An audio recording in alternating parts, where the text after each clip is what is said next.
বকুল চাপৰি গাঁৱৰ ৰাইজৰ সহযোগত দুদিনীয়া কাৰ্যসূচীৰে অষ্টাজাম হৰিনাম কীৰ্তন দি আমি আয়োজন কৰিছিলোঁ 21-22 তাৰিখ শনিবাৰ দেওবাৰে।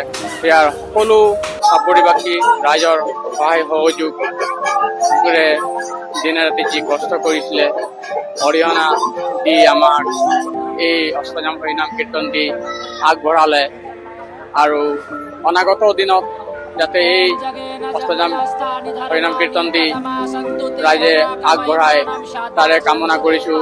লগতে এই গাঁওখনৰ সকলো ৰাইজৰে মংগলময় হওক, শিক্ষা ক্ষেত্ৰতে হওক বা কৰ্মক্ষেত্ৰতে হওক তাৰে কামনা কৰিছোঁ ভগৱানৰ ওচৰত। লগতে ভগৱানৰ ওচৰত প্ৰাৰ্থনা জনাইছোঁ যে আমি সকলোৰে মিলা প্ৰীতিৰে থাকি ভগৱানৰ নাম লৈ প্ৰত্যেক বছৰে যাতে অষ্টাজাম হৰিনাম কীৰ্তন দি আমি সুন্দৰভাৱে কৰি যাম বুলি আশা ৰাখিছোঁ।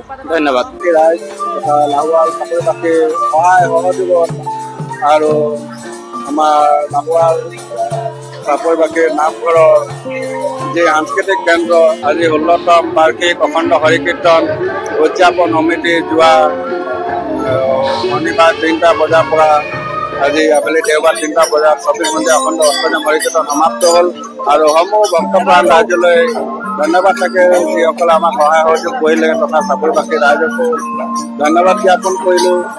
লগতে আমাৰ কাষৰ ইউটিউবাৰ ফুটবল কৰ্মী ডাঙৰীয়াকো আমাৰ ভাইটিক ধন্যবাদ জ্ঞাপন কৰিছোঁ। তেওঁ যিহেতু আমাৰ গাঁৱৰ ভিতৰত যিবিলাক মানে সমজুৱা বাৰ্তা থাকে সেই বাৰ্তাবিলাক আপোনালোকলৈ আগবঢ়ায়, গতিকে তেওঁকো ধন্যবাদ জ্ঞাপন কৰিলোঁ আৰু অনাগত দিনতো আপোনালোকৰ সহযোগত বহুত ধুনীয়াকৈ অষ্টাজাম হৰিকীৰ্তন এইদৰে আগবঢ়াই দিবলৈ প্ৰচেষ্টা অব্যাহত থাকিব, তাকে লৈ আমি আশাবাদী। ধন্যবাদ।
Krishna Krishna Hare Hare